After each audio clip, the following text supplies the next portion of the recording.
ಇರಲಿಲ್ಲ. ಬಿಕಾಸ್ ನಮ್ಮ ಲೈಫ್ ಸ್ಟೈಲೇ ಒಂದು ರೀತಿ ಬೇರೆ ಇತ್ತು. ಬಟ್ ನಾವು ಯಾವುದನ್ನ ಪಾಶ್ಚಿಮಾತ್ಯ ಸಂಸ್ಕೃತಿಯಿಂದ ತಗೊಳ್ಬೇಕೋ ಅದನ್ನು ತಗೊಂಡಿಲ್ಲ, ಯಾವ್ದು ತಗೊಳ್ಬಾರ್ದೋ ಅದನ್ನು ತಗೊಂಡು ನಾವು ಈ ರೀತಿ ದುಸ್ಥಿತಿಗೆ ಬಂದಿದ್ದೀವಿ ಇವತ್ತು. ಅವರ ಡಿಸಿಪ್ಲಿನ್ ನಮ್ಮ ಹತ್ರ ಇಲ್ಲ, ಅವ್ರ ಟೈಮ್ ಮ್ಯಾನೇಜ್ಮೆಂಟ್ ನಮ್ಮ ಹತ್ರ ಇಲ್ಲ. ಅದನ್ನು ಹೊಗಳ್ತೀವಿ ಕೂತ್ಕೊಂಡು, we appreciate what they do, but do we put it into practice? That is not for me, that is a person who sitting next to me, doesn't apply for me. But we have taken all unwanted things from them, which has become a major problem, especially post-COVID. Things are looking little scary. I myself, I had 3 of my friends who underwent bypass surgeries, who are my classmates.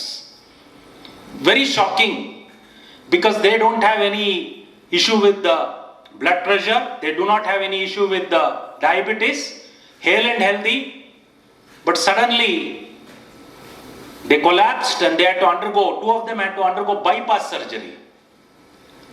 That was a major artery block. So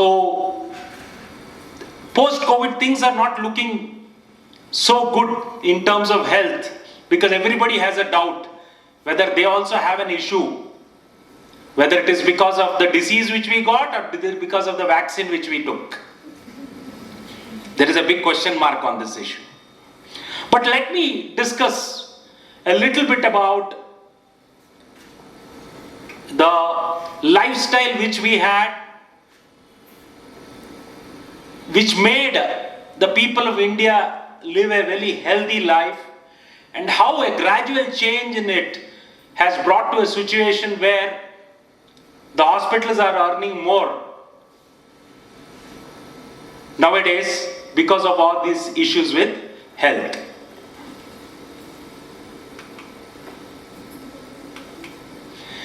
So health does not simply mean absence of disease. ಎಲ್ಲರಿಗೂ ಇರುತ್ತೆ, ಎಲ್ಲ ಸಣ್ಣ ಪುಟ್ಟ ಕಾಯಿಲೆ ಇರಲೇಬೇಕು ಮನುಷ್ಯ ಅಂತ ಹೇಳಿದ್ಮೇಲೆ. ಅದು ನಾವು ತಮಾಷೆಗೆ ಹೇಳ್ತೀವಲ್ಲ, ವರ್ಷಕ್ಕೊಂದ್ಸಲಿ ನೆಗಡಿ ಬಂದ್ರೆ ಬೇರೆ ಯಾವ ಕಾಯಿಲೆ ಬರಲ್ಲ ನಿಮಗೆ ಅಂತ. ಅಂದ್ರೆ ನಿಮ್ಮ ಇಮ್ಯೂನ್ ಸಿಸ್ಟಮ್ ಆಕ್ಟಿವ್ ಆಗಿರಬೇಕು. ನಿಮ್ಮ ರೋಗ ನಿರೋಧಕ ಶಕ್ತಿಗೆ ಒಂದು ಯಾವ ಎದುರುಗಡೆ ಶತ್ರು ಬಂದಾಗಲೇ ನೀವು ತಯಾರಾಗಿರೋದು. ಶತ್ರು ಇಲ್ಲ ಅಂತ ಹೇಳಿದ್ರೆ ಸಮಸ್ಯೆ ಹೇಗಾಗುತ್ತೆ ಅಂತ ಹೇಳಿದ್ರೆ, ಗಲ್ವಾನ್ ವ್ಯಾಲಿಯಲ್ಲಿ ನಾನು ಇದನ್ನ ಅದಕ್ಕೆ ಕಂಪೇರ್ ಮಾಡ್ತಾ ಇದ್ದೀನಿ. ಚೈನಾದವ್ರು ನಮ್ಮ ಮೇಲೆ ಅಟ್ಯಾಕ್ ಮಾಡಿದಾಗ ನಮ್ಮ ಸೋಲ್ಜರ್ಸ್ ಅದಕ್ಕೆ ಪ್ರತಿ ಉತ್ತರ ಚೆನ್ನಾಗಿ ಕೊಟ್ರು. ಹೆಂಗ್ ಕೊಟ್ರು ಅಂದ್ರೆ, ನೀವು ಒಂದ್ ತೆಗೆದ್ರೆ ನಾವು 10 ತಲೆ ತೆಗಿತೀವಿ ಅಂತ ಕೊಟ್ರು. ಕಾರಣ ಏನ್ ಗೊತ್ತಾ? ಸದಾ ಕಾಲ ನಮ್ಮ ಜೊತೆ ಶತ್ರು ಇರೋದ್ರಿಂದ ನಾವು ಜಾಗೃತರಾಗಿದ್ದೀವಿ. ಚೈನಾಗ ಆ ಸಮಸ್ಯೆ ಇರಲಿಲ್ಲ, ಆದ್ರಿಂದ ಅವ್ರಿಗೆ ಏನಂತಾನೆ ಗೊತ್ತಾಗ್ಲಿಲ್ಲ ಆ ಸಂದರ್ಭದಲ್ಲಿ. ಅದೇ ರೀತಿ ದೇಹದಲ್ಲೂ ಕೂಡ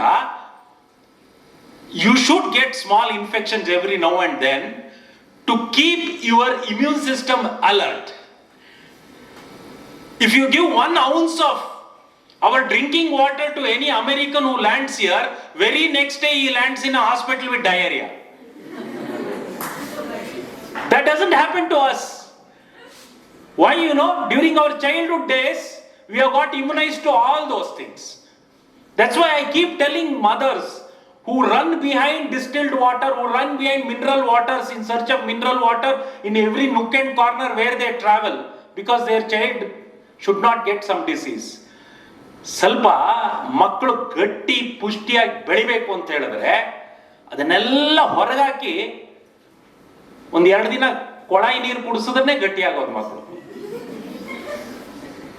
ಇಲ್ಲ ಅಂದ್ರೆ ತುಂಬಾ ವೀಕ್ ಆಗ್ಬಿಡ್ತಾರೆ. ನೀವು ಅಮೆರಿಕಾದಲ್ಲಿ, ನನ್ನ ಕಸಿನ್ ಒಬ್ಬ ಇಲ್ಲಿಂದಾನೆ ಅಮೆರಿಕಕ್ಕೆ ಹೋಗಿದ್ದಾನೆ. ಅವನು ಇಲ್ಲಿ ಬಂದ್ರೆ ಅವ್ನಿಗೆ ಏನೂ ಆಗಲ್ಲ. ಅವನ ಮಕ್ಕಳು ಇಲ್ಲಿ ಬಂದ್ರೆ ಹೋಗೋವರೆಗೂ ಏನೋ ಒಂದು ವ್ಯಾಧಿ ಕುಡ್ಕೊಂಡೇ ಇರುತ್ತೆ ಅವರಿಗೆ, ಫ್ಲೈಟ್ ಹತ್ತೋವರೆಗೂ. ಕಾರಣ ಏನಂದ್ರೆ ಅಲ್ಲಿ ಯಾವುದನ್ನು ಎದುರಿಸೋದಿಲ್ಲ. ಮತ್ತು ಅಲ್ಲಿನ food habits, that artificial food which contains so much of chemical is the one which is giving rise to major problems in those countries, especially in children, and as they grow it increases, which is not seen in India. So health is not something absence of disease or physical fitness. It could be defined as state of complete physical, mental and social well-being. ಎಷ್ಟು ಅದ್ಭುತವಾದಂಥ ಒಂದು ವ್ಯಾಖ್ಯಾನ ಇದೆ ನೋಡಿ health ಅಂತ ಹೇಳಿದ್ರೆ. ನಾವು ಕೇವಲ ನಮ್ಮ ದೈಹಿಕವಾದಂಥ ಇದನ್ನ ಮಾತ್ರ ನೋಡ್ತೀವಿ, ಅದನ್ನ ಬಿಟ್ಟು ಸಾಮಾಜಿಕವಾಗಿ ಕೂಡ ನಿಮ್ಮ ಆರೋಗ್ಯ ಅದಕ್ಕೂ ಕೂಡ ಎಲ್ಲೋ ಒಂದ್ ಕಡೆ ಲಿಂಕ್ ಇದೆ ಅನ್ನತಕ್ಕಂಥದ್ದನ್ನ ಅರ್ಥ ಮಾಡ್ಕೊಳ್ಬೇಕಾಗಿದೆ ನಾವು. ಲೈಫ್ ಸ್ಟೈಲ್ ಅಂತ ಹೇಳಿದ್ರೆ ಏನು? It includes the behaviour and activities that make up your daily life. It can be your work or for a student when they come to college, their daily itinerary, what they have, what they are supposed to do. Your leisure activities also matters here, lifestyles, the food you eat, and your interaction with family, friends, neighbors, workers, strangers. Everything is part of lifestyle. Lifestyle ಅಂತ ಹೇಳಿದ್ರೆ ಕೇವಲ ಬೆಳಗ್ಗೆ ಎದ್ದು ನಾನು ಸ್ನಾನ ಮಾಡಿಕೊಂಡು ಕೆಲಸಕ್ಕೆ ಬರ್ತೀನಿ, ಇಲ್ಲಿ ಏನು ಮಧ್ಯಾಹ್ನ ಊಟ ಅಮ್ಮ ಕೊಟ್ಟಿರೋ ಬುತ್ತಿನ ಊಟ ಮಾಡ್ತೀನಿ, ಸಾಯಂಕಾಲ ಮನೆಗೆ ಹೋಗ್ತೀನಿ, ಮನೆಯಲ್ಲಿ ಟಿವಿ ಒಂದಿಷ್ಟು ಕಾಲ ನೋಡ್ಬಿಟ್ಟು ರಾತ್ರಿ ಊಟ ಮಾಡಿ ಮಲ್ಕೊಂಡೆ ಅಂದ್ರೆ ಅದು ನನ್ನ ಲೈಫ್ ಸ್ಟೈಲ್ ಅಂತ ಹೇಳಿದ್ರೆ ಆಗೋದಿಲ್ಲ. ಅದಕ್ಕೆ ಹೇಳುದು social well being also is very very important. ನಾನು ಸುಮ್ಮನೆ ತಮಾಷೆಗೆ ಹೇಳೋದು, ನೀವು ಅಮೆರಿಕಾದಲ್ಲಿ ನಿಮ್ಮ ಸಂಬಂಧಿಕರು ಯಾರು ಇದ್ರೆ ನಿಮ್ಮ ಪಕ್ಕದ ಮನೆಯವನು ಯಾರು ಅಂತ ಕೇಳಿ ಅವನ ಹತ್ರ. 6 ತಿಂಗಳ ಹಿಂದೆ ಅವನ ಮುಖ ನೋಡಿದ್ದೆ, ಚೈನಾದವನ್ ತರ ಕಾಣಿಸ್ತಾನೆ, ಗೊತ್ತಿಲ್ಲ ಯಾರು ಅಂತ ಹೇಳಿ ಅಂತ ಹೇಳ್ತಾರೆ. ನಮ್ಮ ಮನೆಗೆ ಹೋಗಿ ನಮ್ಮ ತಾಯಿ ಹತ್ರ ಕೇಳಿ, ಪಕ್ಕದ ಮನೆ ಏನ್ರಿ, ಪಕ್ಕದ ರೋಡಲ್ಲಿ ಇವತ್ತು 3ನೇ ಮನೆಯಲ್ಲಿ ಮಧ್ಯಾಹ್ನ ಊಟಕ್ಕೆ ಏನ್ ಮಾಡಿದ್ರು ಅದಕ್ಕೆ ಉಪ್ಪು ಕಮ್ಮಿ ಆಗಿತ್ತಾ ಜಾಸ್ತಿ ಆಗಿತ್ತಾ ಅಂತ ಹೇಳ್ತಾರೆ ನಮ್ಮ ತಾಯಿ. ಇದು ಅವ್ರ ಲೈಫ್ ಸ್ಟೈಲ್. ಅವ್ರನ್ನ ಆ ರೀತಿ ಚೈತನ್ಯ ಭರಿತವಾಗಿ ಇಟ್ಟಿರೋದು ಈ ಸಾಮಾಜಿಕ ಒಂದು ಎಲ್ಲರೂ ನನ್ನವರು, ಇಲ್ಲಿ ಇರತಕ್ಕಂಥ ವ್ಯಕ್ತಿಗಳೆಲ್ಲ ನನಗೇನೋ ಒಂದು ರೀತಿ ಸಂಬಂಧ ಇದೆ ಅಂತಕ್ಕಂಥದ್ದು ಆ ಭಾವನೆ ಇದೆಯಲ್ಲ, ಆ ಭಾವನೆಯಿಂದ ನನಗಿಂತ ನನ್ನ ತಾಯಿ ಹೆಚ್ಚು ಸಂತೋಷವಾಗಿರ್ತಾರೆ. ನನ್ನ ಹತ್ರ ಎಲ್ಲ ಸವಲತ್ತುಗಳಿರ್ಬೋದು, ಅದನ್ನು ಉಪಯೋಗಿಸೋಕ್ಕೂ ಬರ್ಬೋದು ನನಗೆ. ನಮ್ಮ ತಾಯಿಗೆ ಮೊಬೈಲ್ ಉಪಯೋಗಿಸೋಕೆ ಬರೋಲ್ಲ, ಆದ್ರೆ she is very happy because of this social contact. Healthy social being ಅಂತ ಹೇಳ್ತಾರಲ್ಲ, ಇದು ಮುಖ್ಯವಾದಂಥದ್ದು. ಅದ್ಭುತವಾಗಿ ಇದನ್ನ ನನ್ನ ತಾಯಿಯ ಒಂದು ಉದಾಹರಣೆಯಾಗಿ ನನಗೆ ನಿಲ್ತಾರೆ. ಅದನ್ನ ನಾವು ಅರ್ಥ ಮಾಡ್ಕೊಳ್ಬೇಕಾಗಿದೆ. So it is something which is an interaction with family, friends, everybody is put together is lifestyle and this has been changing over a period of time. ಶತಮಾನಗಳಿಗೆ ಮತ್ತೆ ಡಿಕೇಡ್ಸಿಗೆ ಇದು ಬದಲಾಗ್ತಾನೆ ಇದೆ. 30 ವರ್ಷದ ಹಿಂದಿನ ಬೆಂಗಳೂರು ಇವತ್ತಿಲ್ಲ, 30 ವರ್ಷದ ಹಿಂದಿನ ನನ್ನ ಲೈಫ್ ಸ್ಟೈಲ್ ಇವತ್ತಿಲ್ಲ. ಯಾಕಂದ್ರೆ ಹೆಚ್ಚಿನ ಇವತ್ತಿನ ಲೈಫ್ ಸ್ಟೈಲ್ ನಾನು ರಸ್ತೆ ಮೇಲೆ ಕಳೀತೀನಿ. 30 ವರ್ಷದ ಹಿಂದೆ ನಾನು ಮನೆಯಲ್ಲಿ ಕಳೀತಾ ಇದ್ದೆ. ಆ ಸಂದರ್ಭದಲ್ಲಿ ಇವತ್ತು 4 ಗಂಟೆ ರಸ್ತೆಯಲ್ಲೇ ಇರಬೇಕಾಗತ್ತೆ. ಪರಿಸ್ಥಿತಿ ಆ ರೀತಿ ಆಗಿದೆ. ಅದಕ್ಕೆ ಯಾವ ರೀತಿ ಹೋಗ್ಬೇಕು ನಾವು ಅನ್ನೋದನ್ನ ನಾವು ಕಲ್ತ್ಕೊಳ್ಬೇಕು. How do you get adjusted to these things and lead a happy and fruitful life is something which is very very important. And lifestyle changes often to other mental and physical health conditions also. It leads to so many disorders also, which we have seen over a period of time. I can give you one small example. ನನ್ನ ಪರಿಚಯ ಇರೋರೊಬ್ರು ಮೊನ್ನೆ ದಿನ ಯಾವುದೋ ಒಂದು ಕಾರ್ಯಕ್ರಮದಲ್ಲಿ ಸಿಕ್ಕಿದ್ರು. he told me, ಉಪಾಧ್ಯಾಯರೇ, ನನ್ನ life ಒಂದು 10 ರಿಂದ 15 ವರ್ಷ ಜಾಸ್ತಿ ಆಯ್ತು ಅಂತ ಹೇಳಿದ್ರು. ನಂಗೆ ಸಡನ್ ಆಗಿ ಯಾಕೆ ಏನಾಯ್ತು ಕೇಳಿದೆ. ಏನಿಲ್ಲ, ಮೊದಲು ನಾಯಣ್ಣಹಳ್ಳಿಯಿಂದ ವಿಜಯ ಬ್ಯಾಂಕ್ ಹೆಡ್ ಆಫೀಸ್ ಇದೆಯಲ್ಲ, ಟ್ರಿನಿಟಿ ಸರ್ಕಲ್, ಅಲ್ಲಿಗೆ ನಾನು ಕಾರಲ್ಲಿ ಬರ್ತಾ ಇದ್ದೆ, BP ಮಾತ್ರೆ ತಗೊಳ್ತಾ ಇದ್ದೆ. ಸಿಕ್ಕಿದವ್ರಿಗೆ ಬೈಯೋದು, ಟೆನ್ಷನು, ಮನೆಗೆ ಹೋಗಿ ಸಿಕ್ಕಿದವ್ರಿಗೆ ಬೈಯೋದು, because of all the things what happens on the road. And from the time metro has come, these things have come to zero. I am living a very happy life. I am not taking any tablet for BP. I get into the metro at 9 early, take a nap under AC, get down at Trinity Circle, walk there, evening come back, go to the house. So my life has increased by 15 years ಅಂತ ಹೇಳಿದ್ರು. ಅಂದ್ರೆ ಎಷ್ಟೋ ಸಂದರ್ಭದಲ್ಲಿ ನನ್ನ ದಿನನಿತ್ಯದ ಚಟುವಟಿಕೆಗಳು ಕೂಡ ನನ್ನ ಮಾನಸಿಕ ಮತ್ತು ದೈಹಿಕ ಆರೋಗ್ಯಕ್ಕೆ ಒಂದಲ್ಲ ಒಂದು ರೀತಿಯಲ್ಲಿ ಅವಲಂಬಿಸಿರುತ್ತೆ. ಅದರ ಮೇಲೆ ಪರಿಣಾಮ ಬೀಳೋದು ಇದ್ದೇ ಇರುತ್ತೆ. there will be an effect from it, and we have to look into newer things where I can refine it and have a better life. That is what we should be doing, at least in an urban area where we live, because everything is not in my hand here. Things keep changing. Traffic is not in my hand. So obviously I should get myself ready how to overcome this and have a better life. Now lifestyle modifications and associated health problems come into behavioral, material, psychological. Behavioral, it is your diet which matters most. Smoking is a major issue. ಇವನೇನಪ್ಪ ಮಹಿಳೆಯರ ಕಾಲೇಜಿಗೆ ಬಂದು smoking ಮಾಡ್ತಾನೆ ಅಂತ ಹೇಳಿದ್ರೆ, ನೀನ್ ನಮ್ ಜೊತೆ ಬನ್ನಿ, ನಮ್ಮ ಮನೆ ಹಿಂದೆ ಒಂದು ಕೋಲಿಯು ಅಂತ ಹೇಳಿ ಒಂದು ಕಾರ್ಪೊರೇಟ್ ಅಪಾರ್ಟ್ಮೆಂಟ್ ಇದೆ. ಆ ಕಾರ್ಪೊರೇಟ್ ಅಪಾರ್ಟ್ಮೆಂಟ್ ಅಲ್ಲಿ ಇರ್ತಕ್ಕಂತಹ ಮಹಿಳೆಯರಲ್ಲಿ 30-40% ಜನ ಸ್ಮೋಕಿಂಗ್ ಮಾಡ್ತಾರೆ. ಮಹಿಳೆಯರು 30-40% of the women have started smoking. I don't know whether it is because ಏನೋ ಒಂದು ಫ್ಯಾಷನ್ನೋ ಇಲ್ಲ ಏನು ಅಂತ ಅರ್ಥ ಆಗ್ತಾ ಇಲ್ಲ. ಹುಡುಗರಿಗಿಂತ ಜಾಸ್ತಿ ಅವ್ರು ಸ್ಮೋಕ್ ಮಾಡ್ತಾರೆ ಅಂತ ಹೇಳಿದ್ರು ತಪ್ಪಾಗ್ಲಿಕ್ಕಿಲ್ಲ ಕೆಲವರು. ಅಷ್ಟರ ಮಟ್ಟಿಗಿದೆ ಸ್ಮೋಕಿಂಗ್ ಅಂತಕ್ಕಂಥದ್ದು, even in the fairer sex. And consumption of alcohol, that is also there. I can give you examples, or if you go to any of the pubs or anything, the people who come out, equal number of ladies and males and females are seen today. There is no discrimination in that aspect also.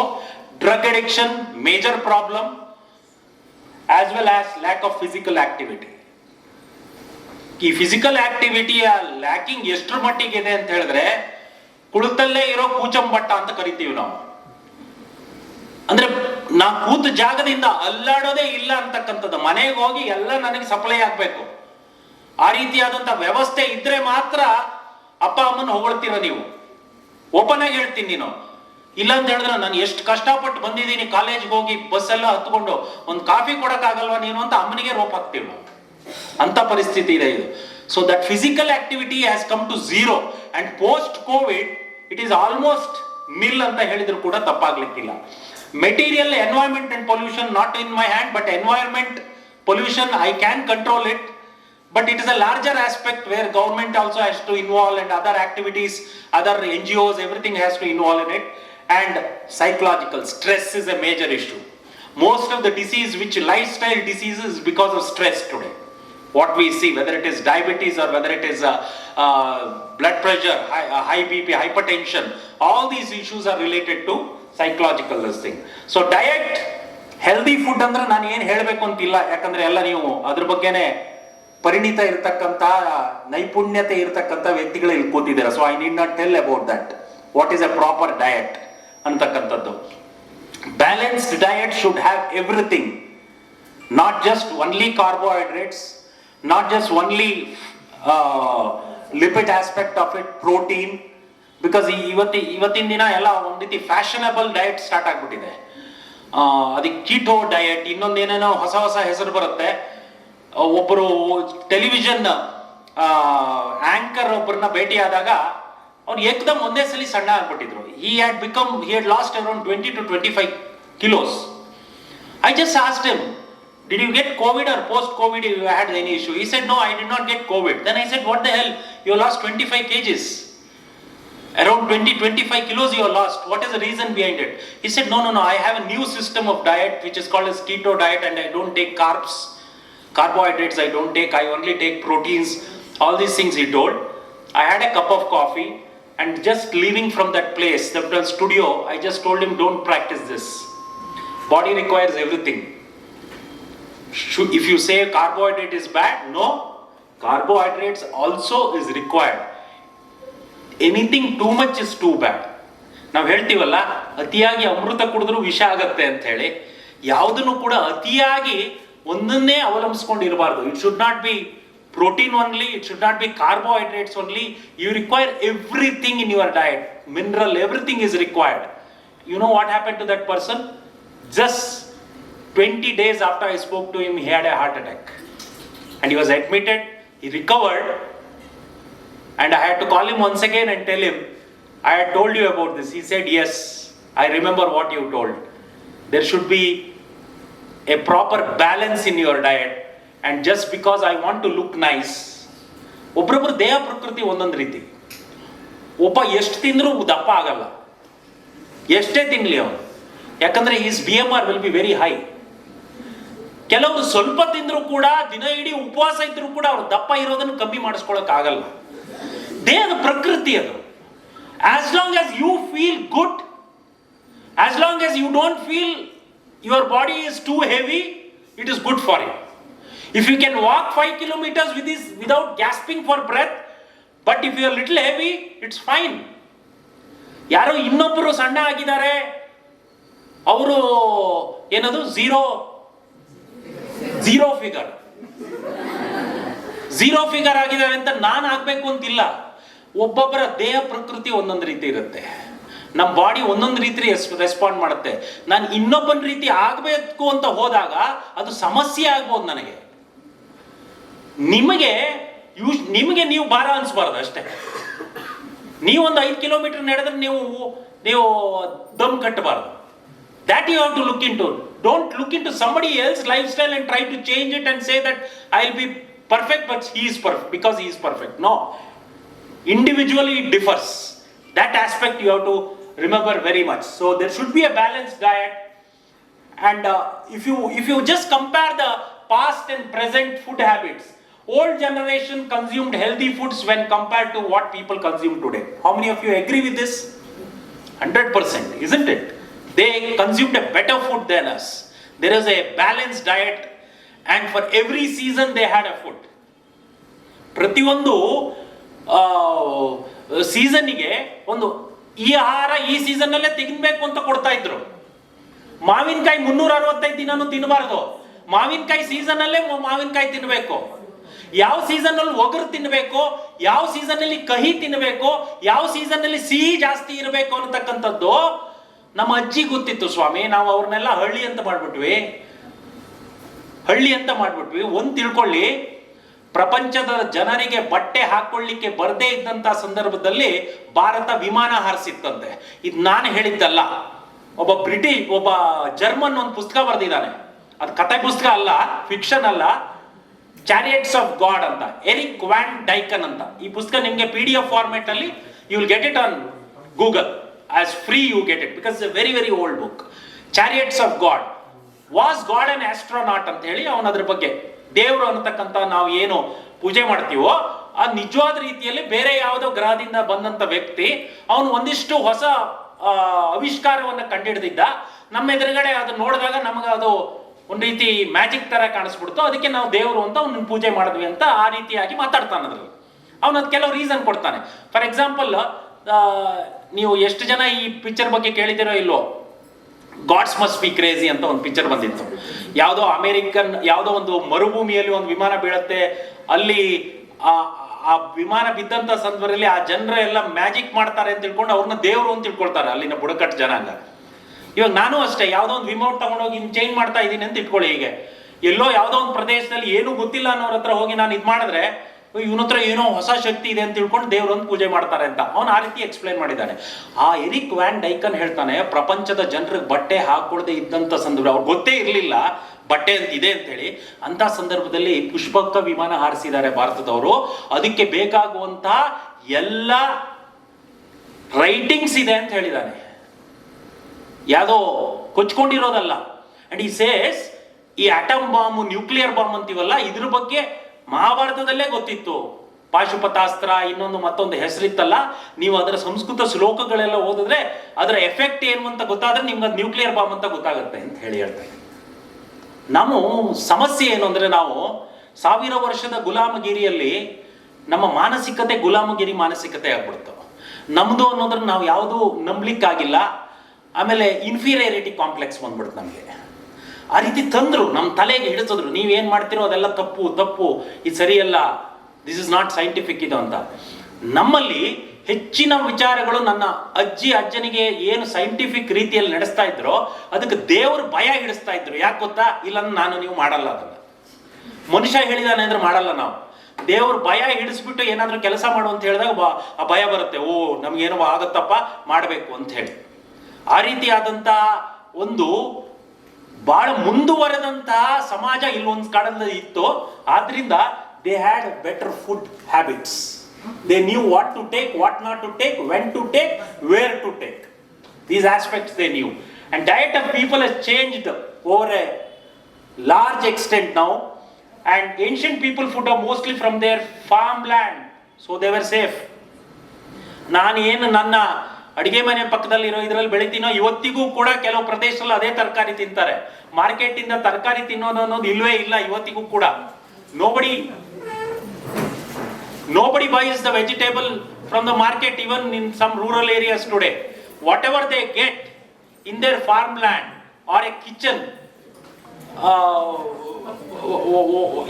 what is the name given for that? Terrace garden. That is the one thing they use today. ಅದಕ್ಕೆ ಯಾವುದೇ ರೀತಿಯಲ್ಲಿ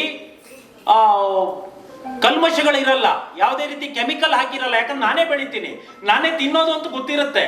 ನಾನೇ ತಿನ್ನೋದು ಅಂತ ಗೊತ್ತಿರೋದ್ರಿಂದ ನಾನು ಅದಕ್ಕೆ ನನಗೆ ಆರೋಗ್ಯಕ್ಕೆ ಹಾಳಾಗಬಾರ್ದು ಅಂತಾನೆ ನಾನು ಬೆಳೆಸಿರ್ತೀನಿ ಅದಕ್ಕೆ. So that is why the older generation did not get disease as such, and the quality of their seeds, eggs, vegetables and meats are wholly purified since they are processed by themselves.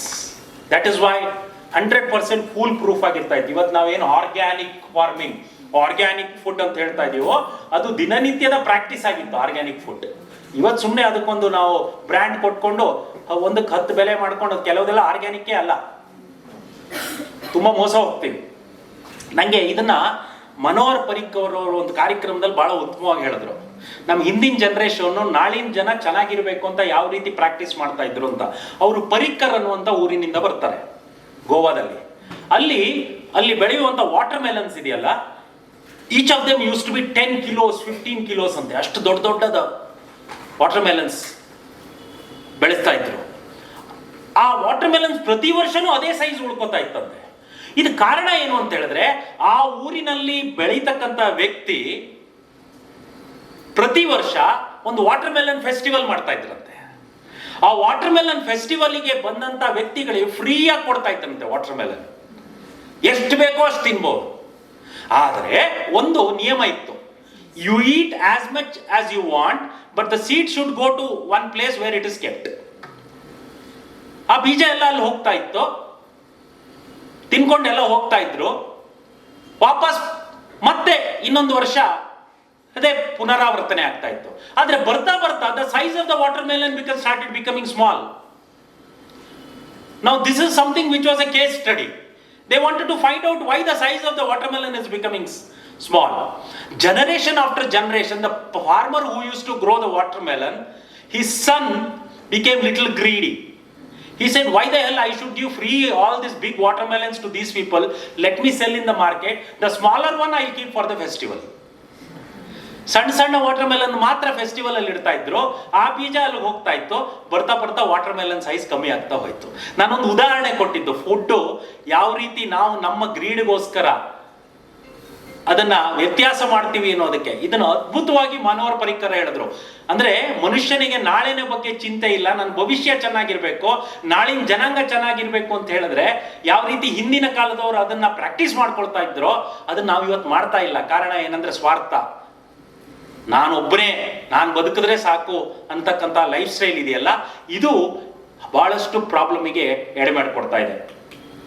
And on the contrast, the foods now are directly brought from supermarket, hence we will never know it has been contaminated or not. Colourful ಆಗಿರುತ್ತೆ. ಏನ್ tomato, ಏನ್ Goa, Thailand Goa ಅಂತ ಹೇಳಿದ್ರೆ ಇಷ್ಟು ದೊಡ್ಡ ಗೋವಾ. ಆದ್ರೆ ಆ ಚೇಪೆಕಾಯಿ 4 ಸಲ ತಿಂದ ಮೇಲೆ ಎಲ್ಲೋ ನಮ್ಮ ಮನೆ ಪಕ್ಕದಲ್ಲಿರೋ ತೋಟದಲ್ಲಿರೋ ಚೇಪೆಕಾಯಿನೇ ಚೆನ್ನಾಗಿದೆ ಅಂತ ಅನ್ಸುತ್ತೆ. ಎಷ್ಟು ಜನಕ್ಕೆ ಅನ್ಸಿದೆ?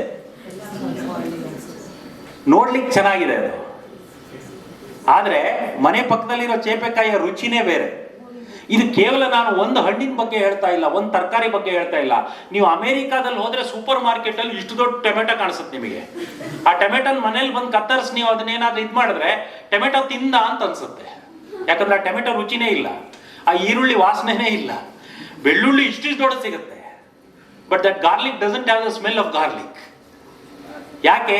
ಇದನ್ನೆಲ್ಲ ನಾವು ಬಯೋಟೆಕ್ನಾಲಜಿ ಅನ್ನತಕ್ಕಂಥ, biotechnology can be a boon or a ben.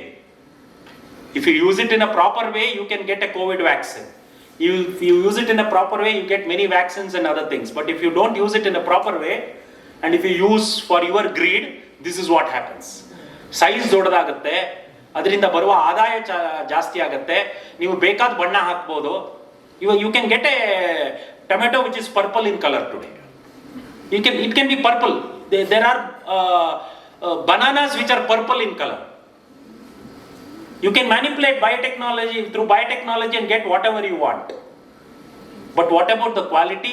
Will it really be healthy for a person who takes? That is a big question mark. This is what happens when you go to supermarket because you don't know what those products are. ನೀವು ಅಮೆರಿಕಾದಲ್ಲಿ ನೋಡಿ, ಮಕ್ಕಳು 7-8 ವರ್ಷಕ್ಕೆ ಪ್ಯೂಬರ್ಟಿಗೆ ಬರ್ತಾರೆ, ಋತುವತಿಗಳಾಗ್ತಾರೆ. ಕಾರಣ ಈ food ತಿನ್ನೋದ್ರಿಂದ. ಇದರಲ್ಲಿರುವ ಕೆಮಿಕಲ್, ಇದರಲ್ಲಿ ಮಾಡಿರ್ತಕ್ಕಂಥ ಈ ವ್ಯತ್ಯಾಸಗಳೆಲ್ಲ ದೇಹದಲ್ಲೂ ಕೂಡ ಪ್ರತಿಕೂಲ ಪರಿಸ್ಥಿತಿಯನ್ನು ತರುತ್ತೆ. ಆದ್ರಿಂದಾನೆ 8-9 ವರ್ಷಕ್ಕೆ ಯಾವ ಕಾಲಕ್ಕೆ ಆಗಬೇಕು ಆ ಕಾಲಕ್ಕೆ ಆಗಬೇಕು. If a 7-year or 8-year-old girl attains puberty at that age, it is not good. Menopause 40 years menopause ಆಗುತ್ತೆ ಇವತ್ತು, which is detrimental because there will be hormonal changes. Why we have more of breast cancers? Why you have so many other cancers related to women today? Whether it is cervical or breast cancer, number one agent ಅಂತ ಹೇಳ್ತೀವಲ್ಲ, what is the reason behind it? Because of our change in food habits and the food which we eat. We think it is very good, we think because it looks good, but we really don't know what it contains. That's a major problem which we are facing today, today's generation. So the taste matters. ನಾವು ಇವಾಗ ತಿಂಡಿ ತಿಂತಾ ಇರ್ಬೇಕಾದ್ರೆ madam ಹೇಳ್ತಾ ಇದ್ರು, Maggi ತಿಂದರೆ ನುಚ್ಚಿನುಂಡೆ, ಚಿಕ್ಕಿ, ಇದು ಯಾವುದು ಬೇಡ ನಮ್ಮ ಮಕ್ಕಳಿಗೆ ಅಂತ. ಇವಾಗ ಪ್ರಸನ್ನ ಕುಮಾರ್ ನಾವು ಅಲ್ಲಿ ಮೇಡಮ್ ಎಲ್ಲಿಂದ ಸ್ಪೆಷಲ್ ಆಗಿ ಚಿಕ್ಕಿ ತರಿಸಿದ್ರು. ನಾನು ಹೇಳ್ತಾ ಇದ್ದೆ, ನಮ್ಮ ಕಾಲದಲ್ಲಿ ಈ ಚಿಕ್ಕಿಗೋಸ್ಕರ ಓಡಾಡ್ತಾ ಇದ್ವಿ. ಇನ್ನೊಂದು ಕಮರ್ ಕಟ್ ಅಂತ ಬರ್ತಾ ಇತ್ತು, ಮತ್ತೆ ಒಂದು ಇದು ಅಕ್ಕಿ ಚಕ್ಲಿ ಬರೋದು, ಇದೆಲ್ಲ ಲೋಕಲಿ ಮಾಡಿ ಮಾಡ್ತಾ ಇದ್ರು. ಅದನ್ನು ಹುಡುಕ್ತಾ ಇದ್ವಿ ಎಲ್ಲಿದೆ ಅಂತ ಹೇಳ್ಬಿಟ್ಟು. ಮೊನ್ನೆ ದಿನ ಯಾವುದೋ ಒಂದು ದಕ್ಷಿಣ ಕನ್ನಡಕ್ಕೆಲ್ಲ ಹೋದಾಗ ಆ ಕಮರ್ ಕಟ್ ಅನ್ನೋದು ನೋಡಿ ಇಡೀ ಬಾಟ್ಲ್ ತಗೊಂಬಂದೆ ಮನೆಗೆ, ಈ ಬಾಟ್ಲ್ ಕೊಟ್ಬಿಡಿ ಅಂತ ಹೇಳ್ಬಿಟ್ಟು. ಅದು ಒಳ್ಳೆ ಆರೋಗ್ಯಕರವಾದಂಥ ಆಹಾರವಾಗಿತ್ತು. ಇವತ್ತು ಮ್ಯಾಗಿ ಒಂದು ತಿಂದುಬಿಡಿ, ನಿಮಗೆ ಬೇರೆ ಏನೂ ಬೇಡ.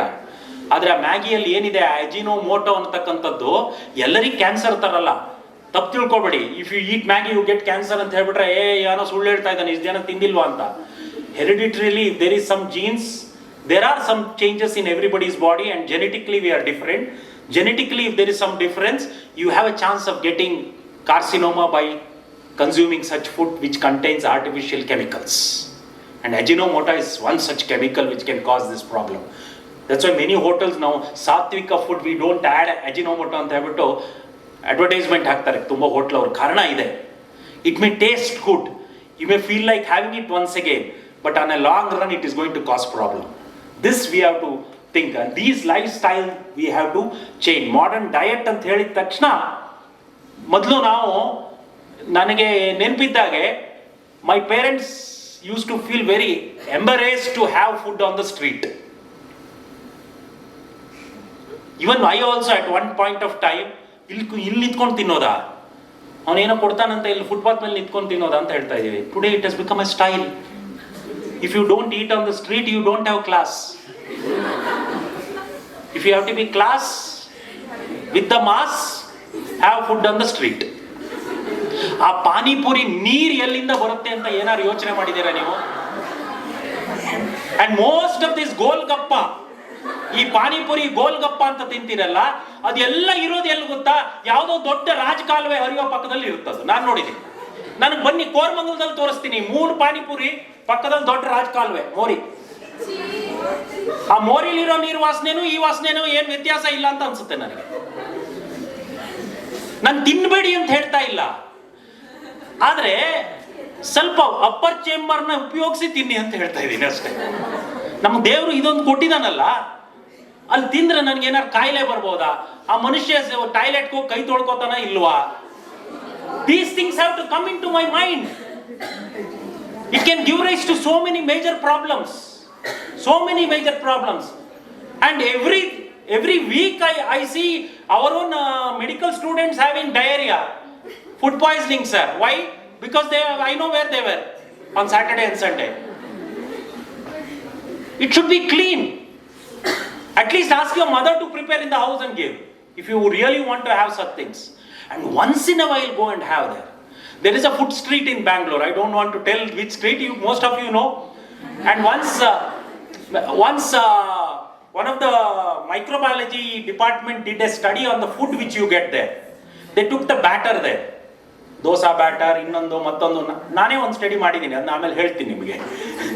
they took the batter and they did a microbial study on that. Believe it or not, they got most of the organism which causes diarrhea and food poisoning in it, in many of those food. At least cooked food is